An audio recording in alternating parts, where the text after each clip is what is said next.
Carlos de Urrengochea, de Nitrocampo, se dedican a abastecer de nitrógeno líquido a la parte bovina como a la parte humana.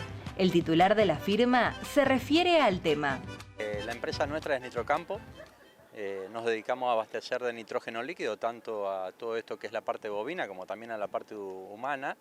Carlos, contanos, el nitrógeno, ¿de dónde se produce? ¿Qué es el nitrógeno? Mira, para hacerlo un poquito rápido, lo que se comprime es el aire, el que todos nosotros respiramos, es nuestra materia prima, y de ahí, bueno, de ahí viene la separación tanto para oxígeno, para nitrógeno, y salen después en las fases líquidas y en la fase gaseosa. Bueno, lo principal para que la gente entienda es que la materia prima es el aire y a partir de él se produce el nitrógeno y el oxígeno. Eso después que se comprime y se hace todo su proceso, va a unos tanques cisterna, que son muy grandes, hay en lugares que son de millones de litros. Eso se pasa a cisternas móviles, las cuales van a las plantas. En las plantas suelen tener cisternas desde 10.000 hasta 40.000 litros. Siempre hablamos tanto de nitrógeno como de oxígeno. Y de ahí, bueno, ahí se hace el envasado fino. En el caso nuestro del envasado fino se hacen termos que van desde 20 litros hasta 50 litros, que es lo que luego utilizamos para hacer el reparto. Justamente, vayamos ahora al servicio que ustedes ofrecen, Nitrocampo. ¿En sí en qué consiste? El servicio nuestro consiste en llevarle el nitrógeno líquido al cliente al lugar que lo necesite, y no solo llevarle el nitrógeno, sino que si necesita termos para comprarlos, para alquilarlos, se los llevamos, se los dejamos en comodato. Nosotros tenemos un protocolo muy firme con respecto a los termos, ya que también los reparamos, y los nuestros que están en reparto no pasa de 6 meses que se le hace un service, porque esta es una forma de cuando se le deja el envase al cliente no tiene mayor consumo que el que tiene que tener un termo de fábrica. Y bueno, estamos manipulando genética, estamos manipulando mucha investigación en el medio. Acá lo que hacemos hincapié con el tema de la genética y de la investigación. Nosotros, por ejemplo, abastecemos a bancos de cordones umbilicales.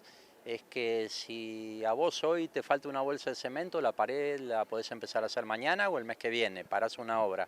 Acá sí paramos el consumo del nitrógeno, como estuvimos muy complicados en la época de pandemia. Si toda esa genética, toda esa investigación que está en un termo no se le pone el líquido necesario, se pierde. Y podés perder 40, 50, 60 años de genética, de investigación. Entonces es un poco delicado y nosotros tenemos lo que es fechas, hasta en plena pandemia las hemos respetado.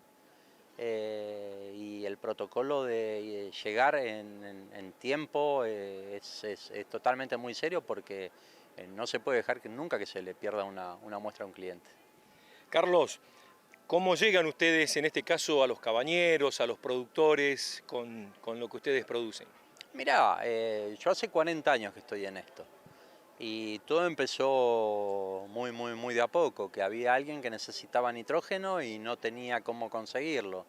Y bueno, en ese momento uno iba a una planta, lo retiraba, y a ese cliente, que aparte se le vendían otras cosas, se le daba ese servicio. El servicio de nitrógeno realmente creció muchísimo, hay muchas empresas que lo hacen, y bueno, entonces ya después hubo que tomarlo dentro de la empresa que era en ese momento como algo muy particular. Prácticamente se formó una empresa para vender nitrógeno líquido.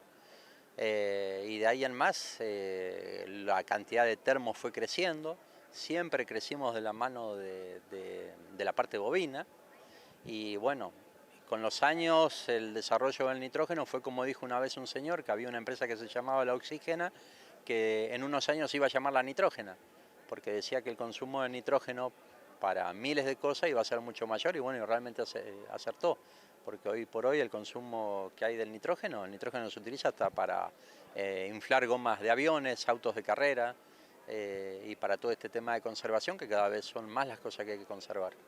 Carlos, ¿qué lo distingue a ustedes de lo que hay en el mercado?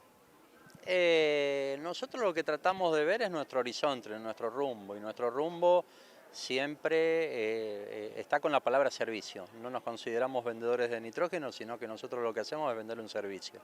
Y es un servicio muy delicado, porque es lo que te decía antes, tenés que llegar en tiempo y forma, haya pandemia, no haya pandemia, haya corte de ruta, que los tuvimos creo que fue en el 2008, Nosotros tenemos un calendario estipulado que hoy lo podés mirar hasta el 2050 si querés. Y nosotros ese día que está estipulado vamos. Siempre decimos a la gente que si llegamos a tener un problema nos soporten 24 horas nomás. Tenemos los vehículos y los termos de respaldo para que salgan a hacer lo que tal vez algún camión en ruta le pudo haber pasado. Hasta ahora nunca lo tuvimos que hacer y esperemos seguir sin hacerlo, pero es importante en este tipo de mercadería delicada, que el fin sobre todo es lo delicado, tener un backup, que nosotros por ejemplo lo tenemos tanto en vehículos como en termos por si llega a suceder algo. Carlos, ¿la zona de influencia de trabajo que tienen ustedes? Mirá, nosotros tenemos sede en Resistencia desde el año 1994. Contando Chaco, son 11 provincias en total por las que vamos y en todas tenemos fecha fija y hasta medio que me animo a decirte que hasta hora fija, porque los recorridos son como los recorridos de micro y tienen su horario. Se complicó mucho en época de pandemia, pero nos manejamos por las 11 provincias con la fecha ya estipulada, el cliente mirando el almanaque y sabiendo cuál es su rutina, ya sabe cuál va a ser nuestro próximo viaje. Así que todos aquellos que necesiten nitrógeno líquido, Nitrocampo lo dispone. Sí, ya te digo, sea para la necesidad que sea, y no solo el servicio de nitrógeno, sino el servicio de los termos, urgencias que hay muchas, ha pasado de gente que te llama un día a las 2 de la mañana que se le ha roto un termo y bueno, y quiere solucionarle el problema porque es lo que hablábamos recién. El material genético de investigación nunca se puede perder, se pierde eso y la verdad que es muy triste.